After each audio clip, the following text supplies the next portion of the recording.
Assalamualaikum warahmatullahi wabarakatuh. Perkenalkan, nama saya Anisya Widiarti dari Fakultas Ekonomi dan Bisnis.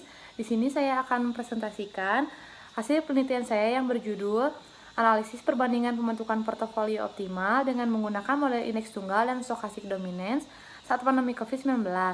Studi kasus pada saham-saham JII periode April sampai dengan Agustus 2020. Yang pertama-tama dimulai dari latar belakang. Saat ini, beberapa negara memiliki kebutuhan pasar modal yang besar untuk mengatasi krisis global, khususnya krisis keuangan. Pasar modal adalah alternatif bagi perusahaan yang membutuhkan tambahan dana. Baik individu maupun perusahaan dapat menginvestasikan saham dana atau modalnya, yaitu dalam bentuk sekuritas. Di sisi lain, tidak dapat dipungkiri bahwa terdapat risiko yang tidak dapat diprediksi dalam berinvestasi. Salah satunya adalah munculnya virus baru, yaitu virus corona yang saat ini sedang menyakiti berbagai negara. Kasus virus ini pertama kali muncul di kota Wuhan, China pada tanggal 19 Desember 2019. Dampak COVID-19 ini telah melanda dunia, khususnya Indonesia, yang tentunya berdampak besar pada sistem perekonomian termasuk investasi saham. COVID-19 ini berdampak pada investasi yang membuat para investor bersikap lebih berhati-hati saat menanamkan modalnya.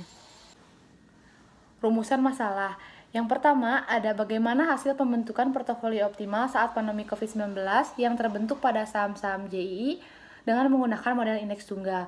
Yang kedua, bagaimana hasil pembentukan portofolio optimal saat pandemi COVID-19 yang terbentuk pada saham-saham JII dengan menggunakan stochastic dominance.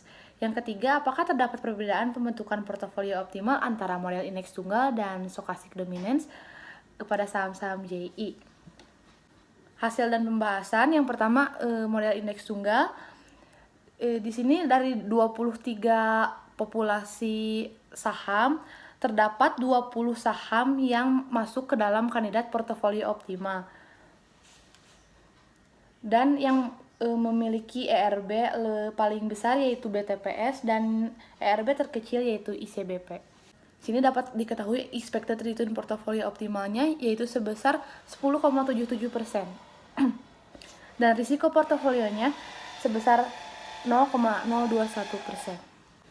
Dan selanjutnya terdapat hasil pembentukan portofolio optimal menggunakan model stochastic dominance. Berikut hasil dominasi antar pasangan sahamnya. Dan di sini expected return portofolionya sebesar 0,059118449. Hasil pengujian hipotesis. Yang pertama ada uji normalitas. Berdasarkan tabel hasil uji normalitas berikut, diperoleh nilai signifikan dari tiap-tiap metode adalah lebih besar dari 0,05, yaitu nilai signifikan model indeks tunggal sebesar 0,061 dan nilai signifikan model stochastic dominance sebesar 0,092. Dengan demikian dapat disimpulkan bahwa uji normalitas pada kedua model tersebut dapat terdistribusi dengan normal.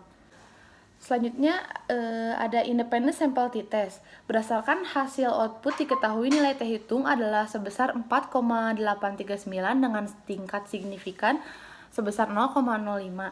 DF adalah 36.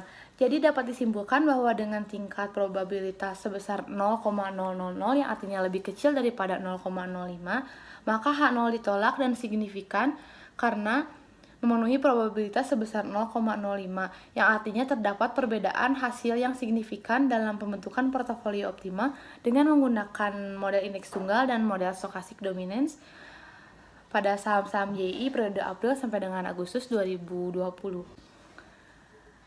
Selanjutnya, kesimpulan. Yang pertama, analisis pembentukan portofolio optimal dengan model indeks tunggal menghasilkan 20 kandidat portofolio dari 23 saham Jakarta Islamic Index.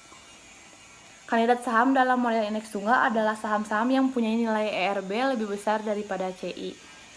Yang kedua, analisis pembentukan portofolio optimal dengan stochastic dominance menghasilkan 18 kandidat saham dari 23 saham Jakarta Islamic Index.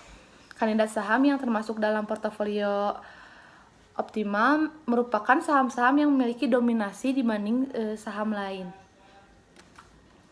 Yang ketiga, terdapat perbedaan hasil expected return portofolio antara kedua model tersebut. Portofolio optimal dengan model indeks tunggal mampu menghasilkan expected return sebesar 10,77% dengan risiko portofolio sebesar 0,021%. Sedangkan stochastic dominance menghasilkan expected return sebesar 5,9% dengan risiko portofolio sebesar 8,74%. Yang keempat, hasil analisa uji beda dalam penelitian ini dapat disimpulkan bahwa secara signifikan terdapat perbedaan expected return antara pembentukan saham portofolio optimal menggunakan model indeks tunggal dan stochastic dominance. Yang terakhir ada saran bagi investor untuk berinvestasi saham di pasar modal. Investor hendaknya perlu memilih saham-saham yang tepat untuk dimasukkan ke dalam portofolio serta melakukan diversifikasi saham untuk mengurangi risiko kerugian. Bagi peneliti selanjutnya, hendaknya menambah variabel-variabel lain untuk menganalisis pembentukan portofolio optimal atau menambah kriteria sampel sehingga sampel bisa lebih spesifik. Data-data atau literatur juga harus dipersiapkan agar mempermudah proses peneliti lainnya. Sekian presentasi dari saya. Wassalamualaikum warahmatullahi wabarakatuh.